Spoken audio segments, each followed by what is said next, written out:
नमस्कार दोस्तों। Customise conditioner formatting series में हम लास्ट क्लास में कुछ कुछ क्वेश्चन सॉल्व किए थे। उसी के कंटिन्यूशन में आज कुछ और क्वेश्चन को सॉल्व करेंगे। तो चलिए आगे वीडियो में एक एक करके उनके बारे में देखते हैं और उनके टाइप को समझते हैं। तो आज हम 3 टाइप के क्वेश्चन के बारे में बात करेंगे। पहला टाइप का क्वेश्चन है हमारा highlight record using drop down list. इस टाइप के क्वेश्चन हम लास्ट क्लास में किए हैं, बट इस क्लास में अगेन उसका एक बार रिकैप। तो हमें क्या है कि हमें यहाँ ड्रॉप डाउन लिस्ट बनाना है और एक यहाँ बनाना है। उस पर हमें डेटा को हाईलाइट करना है। तो पहला ड्रॉप डाउन लिस्ट बनाना है हमें प्रोडक्ट के बेस पे, और दूसरा जो ड्रॉप डाउन हम लिस्ट बनाएंगे हम बनाएंगे टारगेट, सेल्स 2021, 22, 23 और रिमार्क का।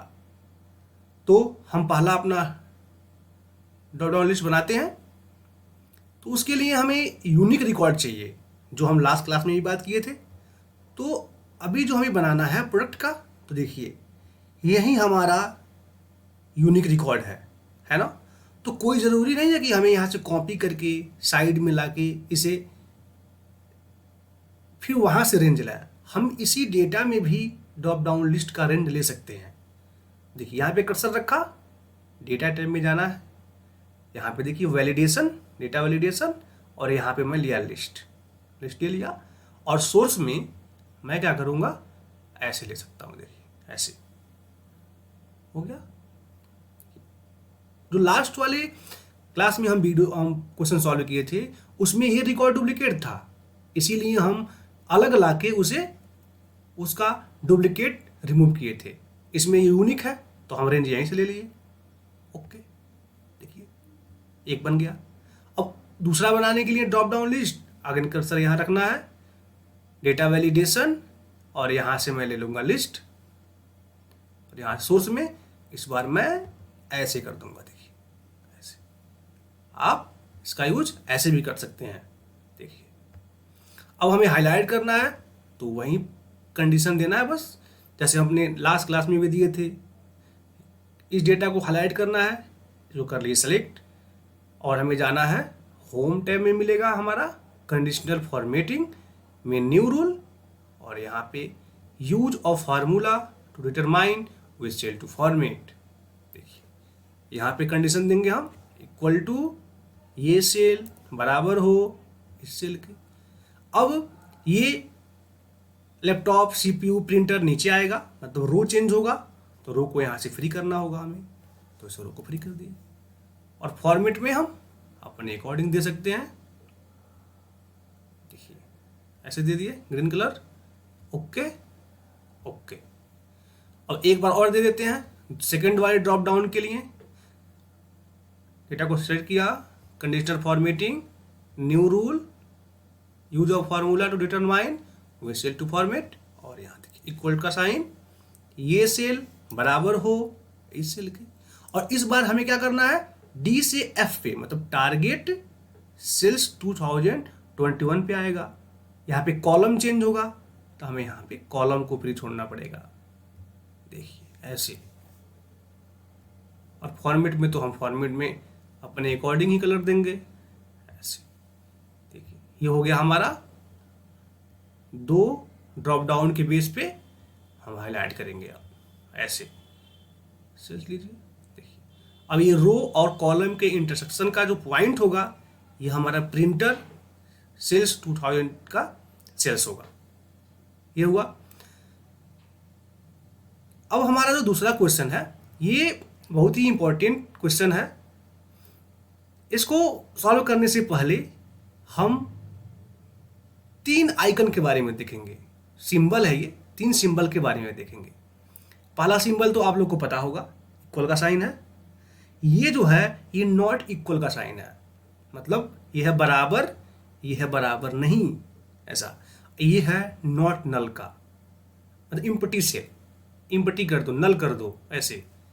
तो इसका यूज हम जब फंक्शन स्टार्ट करेंगे तो और सारे सिंबल हैं, उस सिंबल के बारे में देखेंगे उसके बाद हम फंक्शन स्टार्ट करेंगे। तो अभी फ़िलहाल हमें इस 3 सिंबल का यूज है, तो हम 3 सिंबल देख लेते हैं। पहला है इक्वल, दूसरा है नॉट इक्वल और तीसरा है नल। अब हमारा जो क्वेश्चन है create default border in active range, इसमें एक्टिव रेंज क्या है मैं बताता हूँ आप लोग को। देखिए ये हमारा डेटा है ना, इसके बीच में कर्सर रखिए और कंट्रोल ए कीजिए, कंट्रोल ए। देखिए ये हमारा एक्टिव रेंज है, मतलब इससे कॉलम से कॉलम जुड़ा हुआ है। देखिए प्रोडक्ट ये सब जुड़ा हुआ है ना।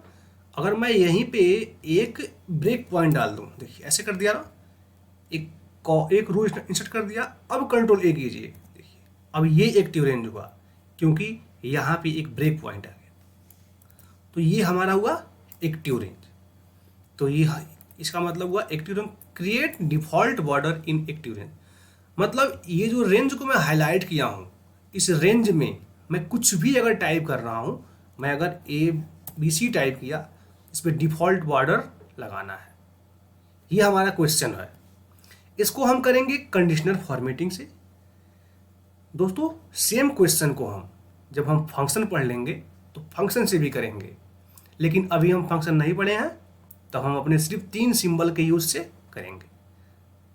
कंडीशन देंगे इस पे। तो देखिए मुझे अभी इसी एरिया में चाहिए, तो मैं इसी एरिया को हाईलाइट कर लिया हूँ ताकि हमें पता चले। तो मैं यहाँ पे कर्सर रख रहा हूँ, कंडीशनल फॉर्मेटिंग पे जाऊँगा और न्यू रूल पे जाऊँगा और मैं यहाँ आऊँगा। देखिए use of formula to determine which cell to format. देखिए मैं यहाँ कंडीशन दे रहा हूँ, इस पर आप लोग को ध्यान देना है। इक्वल का साइन लगाया और कह रहा हूँ ये सेल देखिए नॉट मतलब बराबर नहीं हो किसके, नल के। देखिए और इसके आगे से मैं डॉलर साइन हटा देता हूँ, दोनों पे हटा दिया और मैं यहाँ आऊँगा फॉर्मेट पे, और मैं इस पर फॉर्मेट हम फिल पढ़ चुके हैं और फॉन्ट पढ़ चुके हैं। और जब हम क्लास स्टार्ट किए थी तो मैं बोला था कि हम बॉर्डर का भी यूज करेंगे। तो अभी इस एग्जांपल के जरिए हम बॉर्डर का यूज करेंगे। तो बॉर्डर पे हमें आना है और मैं देखिए आउटलाइन ऐसे क्लिक कर दिया, आउटलाइन बॉर्डर। यहाँ से आप बॉर्डर का कलर भी चेंज कर सकते हैं, जो कलर चाहिए आप वो बॉर्डर लगा सकते हैं। फिलहाल मैं अभी ब्लैक रहने देता हूँ, ये ओके कर रहा हूँ। थोड़े से कंडीशन के बारे में देखते हैं। देखिए ये सेल बराबर नहीं हो नल के, मतलब अभी ये नल के बराबर नहीं है, तो ये कंडीशन अप्लाई नहीं होगा। पहले मैं इसे ओके करता हूं। देखिए ओके कर रहा हूं, अभी कुछ नहीं हुआ। अब आप यहां कुछ लिख के देखिए ABC, देखिए लग गया। तो वही हमारा कंडीशन भी है। देखिए यहाँ पे आइए, मैनेज रूल में आइए और यहाँ पे आप एडिट करके देखिए इसको क्या बोल रहा है। ये सेल नल नहीं हो तो क्या कर दो, बॉर्डर अप्लाई कर दो। तो देखिए अभी ये सेल क्या है, नल नहीं है, तो बॉर्डर अप्लाई कर दिया। अगर ये नल होता तो बॉर्डर अप्लाई नहीं करता। अब क्या करना है आपको, सिंपल एक बार मैं कंट्रोल Z कर देता हूं, बॉर्डर देखिए यहाँ पे, और मैं कंडीशन दूंगा और इसी रूल्स को इस फॉर्मेट पेंटर से ऐसे ड्रैग कर दूंगा। देखिए ऐसे, अब वो सब भी फॉर्मेट उसका अप्लाई हो गया होगा। अब आप कुछ लिख के देखिए, नेम बॉर्डर लग गया, क्लास बॉर्डर लग गया, देखिए एड्रेस ऐसे। अब आप इस रेंज में जहां भी आप फॉर्मेट पेंटर से वो फॉर्मेट अप्लाई किए होंगे, कुछ भी लिखेंगे वहां पे बॉर्डर अप्लाई कर देगा। देखिए ऐसे, है ना काम की चीज ऐसे। तो इसका जहां भी यूज हो आप कर सकते हैं। अब इसका यूज कहाँ पड़ता है, जब हम डेटा एंट्री करते हैं तो हमें बार बार बॉर्डर को लगाना पड़ता है। तो उस सिचुएशन में हम एक बार इस फॉर्मेटिंग को अप्लाई करेंगे और अपना काम हो जाएगा। जैसे आप इसको डिलीट मारेंगे, देखिए बॉर्डर गायब, देखिए डिलीट कीजिए गायब। जैसे कुछ लिखेंगे यहाँ पे, देखिए देखिए ऐसे ऐसे कर सकते हैं। हमारा लास्ट क्वेश्चन है, इस क्वेश्चन में रीजन, प्रोडक्ट, डेट और ग्रैंड टोटल दिया है। अभी हमें क्या करना है, ग्रैंड टोटल में जिसका ग्रैंड टोटल 100 से एबव है मुझे उसको हाईलाइट करना है। तो आप लोग 1 मिनट नहीं लगाएंगे, डिसाइड करेंगे और जाएंगे कंडीशनल फॉर्मेटिंग और ग्रेटर देन 100 ऐसे लगा देंगे, ओके कर देंगे। और अभी मैं फिर से आप लोगों से बोलूं, अब मुझे 200 जिसका ग्रैंड टोटल ज़्यादा है वो वैल्यू हाईलाइट करना है। तो अगेन आप जाएंगे कंडीशनल फॉर्मेटिंग पे, या तो इस रूल को आप क्लियर करेंगे या तो इसी रूल में आप एडिट कर देंगे, मैनेज रूल में जाके यही करेंगे आप लोग। तो मैं यहाँ पे 2 मैं कर देता हूँ आप लोग के लिए एक बार, ये हो गया, चलिए ओके कर दिया, काम तो मेरा हो गया। और मैं फिर से अगेन बोलूँ कि मुझे 300 से ज़्यादा करना हो तो फिर आप उसी प्रोसेस को करेंगे, फिर मैनेज में जाएंगे, फिर एडिट करेंगे। इससे बचने का एक उपाय है, मैं बताता हूँ। देखिए, उसके लिए हमें काम तो वही करना है।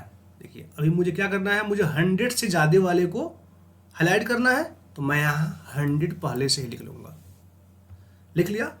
अब मैं इस रेंज को करूँगा सेलेक्ट, कंडीशनल फॉर्मेटिंग पे जाऊँगा, हाईलाइट सेल्स रूल पे जाऊँगा, ग्रेटर देन पे जाऊँगा और यहाँ पे मैं 100, इस पर हार्ड कोड नहीं टाइप करना है, इस पर हमें इक्वल का साइन लगा के इसके सेल का रेफरेंस ले लेना है और फॉर्मेट अपने अकॉर्डिंग आप दे सकते हैं। ओके बटन पे क्लिक।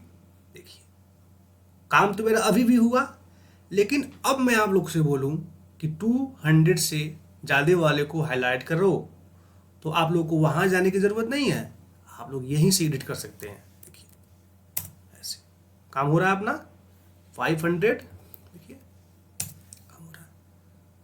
तो आप लोग सेल रेफरेंस का भी यूज ऐसे कर सकते हैं। ये क्वेश्चन बताने का मेरा बस एक ही मतलब था कि आप लोग इसका यूज सेल रेफरेंस देके भी इसका यूज कर सकते हैं।